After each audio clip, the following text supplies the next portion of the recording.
আসসালামু আলাইকুম।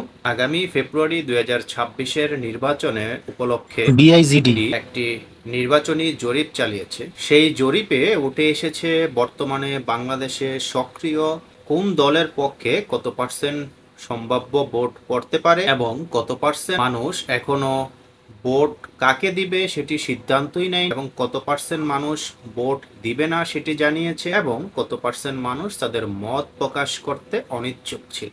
সর্বোপরি এই জরিপটি বিশ্লেষণ করলে দেখা যায় এত কিছুর পরেও আওয়ামী লীগের জনপ্রিয়তা একটুখানিও কমেনি, বরং বেড়েছে। কেন সেটি বলছি, কিভাবে সেটি, আর এই জরিপে কি ছিল, কি উঠে এসেছে, এই বিশ্লেষণটি আজকে আপনাদের সামনে তুলে ধরব। বর্তমানে বাংলাদেশে আওয়ামী লীগ নিষিদ্ধ, তাদের আগামী নির্বাচনে অংশগ্রহণ করতে দিবে না বর্তমান অন্তর্বর্তীকালীন সরকার, সেটি জানে না এমন কোনো মানুষ অন্ততপক্ষে বাংলাদেশে খুঁজে পাওয়া যাবে বলে মনে হচ্ছে না। তারপরেও মানুষজন আওয়ামী লীগের পক্ষে ভোট দেওয়ার জন্য তাদের মত প্রকাশ করেছে, এমনটি উঠে এসেছে বিআইজিডির জরিপে।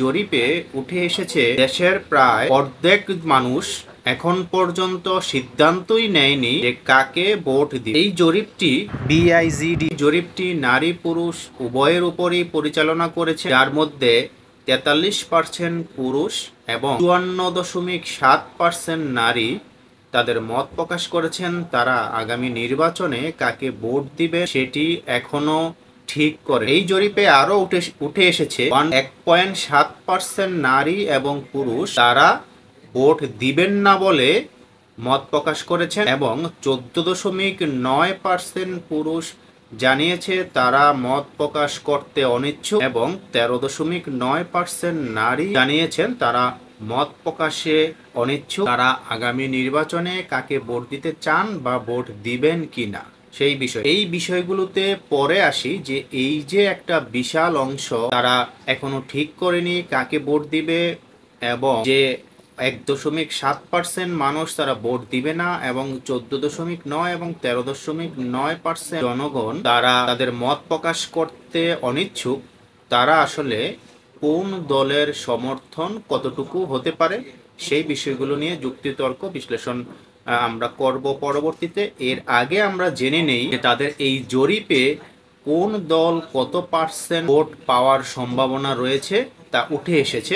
এই জরিপে সবচেয়ে বেশি যে দলটি ভোট পাওয়ার সম্ভাবনা রয়েছে বর্তমানে সেই দলটি হলো বিএনপি। তাদের পক্ষে 14.4% পুরুষ এবং 9.4% নারী ভোটার ভোট দেওয়ার কথা জানিয়েছে। তারপরেই রয়েছেন জামাত ইসলামী, তাদের পক্ষে 12.2% পুরুষ এবং 8.5% নারী মত প্রকাশ করেছেন যে তাদের আগামী নির্বাচনে ভোট তারা দিবে। তার পরবর্তী যেই গানটি রয়েছে 3 নম্বরে, সেটি শুনলে আসলে একটু অবাক হওয়ার মতোই।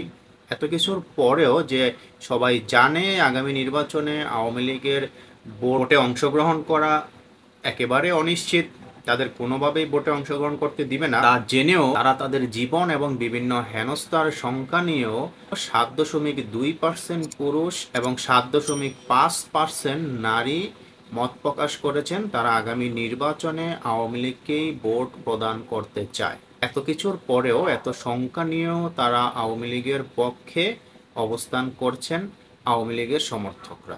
আওয়ামী লীগের পরের যে দলটি রয়েছেন 4 নম্বরে, তারা রয়েছেন এনসিপি, তাদের 3.7% পুরুষ, 1.9% নারী তাদের পক্ষে ভোট দেওয়ার মত প্রকাশ করেছেন। জাতীয় পার্টির 0.4% পুরুষ, 0.2% নারী তাদের পক্ষে। অন্যান্য যে ইসলামী দল রয়েছেন সকল ইসলামী দল মিলে 1.0 পুরুষ এবং 0.4% নারী, এবং এই ইসলামিক দল ছাড়া অন্যান্য যারা বাম দলগুলো রয়েছে তাদের পক্ষে আছেন 1.6% পুরুষ এবং 1.9% নারী। এত কিছুর পরেও বর্তমানে সবচেয়ে জনপ্রিয় দল বিএনপি, তারপরেও তারা মাত্র 14.4% এবং 9.4% নারী পুরুষ উভয় মিলে তাদের পক্ষে মত প্রকাশ করেছেন তারা ভোট দিবে। এবং এত জনপ্রিয়তা বলার পরও জামাতের অবস্থান 12.2 এবং এই ক্ষেত্রে এত প্রতিকূলতার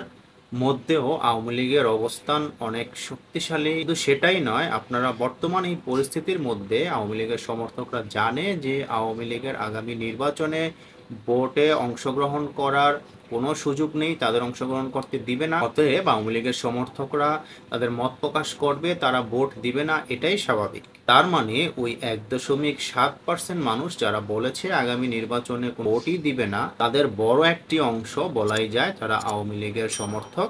শুধু সেটাই না, এই 14.9 এবং 13.9% নারী পুরুষ জানিয়েছে তারা আগামী নির্বাচনে কাকে ভোট দিবেন কি দিবেন না, বা দিলে কাকে দিবেন সেটি মত প্রকাশে অনিচ্ছুক। তার বড় একটি অংশ আওয়ামী লীগের সমর্থক, কারণ তারা তাদের মত প্রকাশ করে তাদের জীবনকে শঙ্কার সামনে ফেলতে চাচ্ছে না। কারণ তারা জানে এই মত প্রকাশ করলে যদি কোনোভাবে লিক হয়ে যায়, আশেপাশে কেউ জানতে পারে, তাদের উপর খড়গ নেমে আসতে পারে, মব কালচার পরিচালিত হতে পারে। তাই তারা তাদের মত প্রকাশ করবে না, এটাই স্বাভাবিক।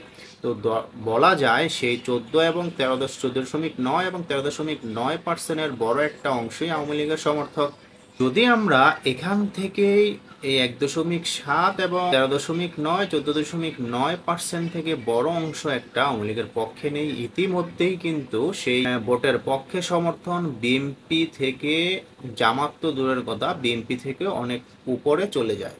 এবার আসি যে এই 43% এবং 54.7% পুরুষ এবং নারীরা তাদের কাকে ভোট দিবেন এখনো মত প্রকাশ ঠিক করেননি, তারা সাধারণ জনগণ।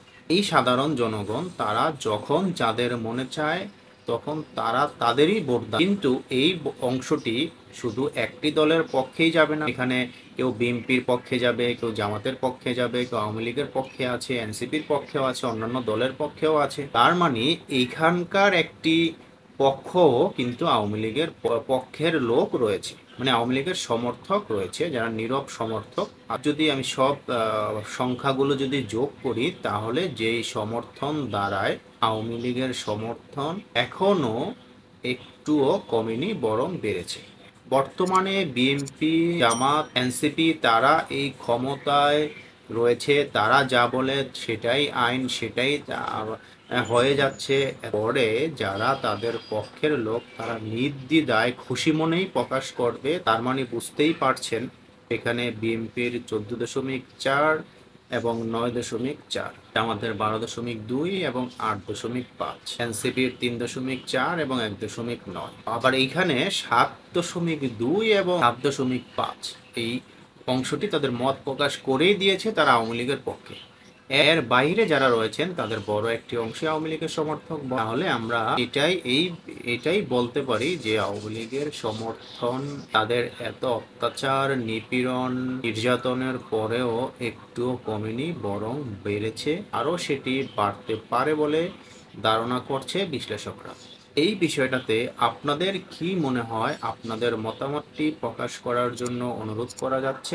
আল্লাহ পাক সকলকে হেফাজত রাখুক। আল্লাহ হাফেজ।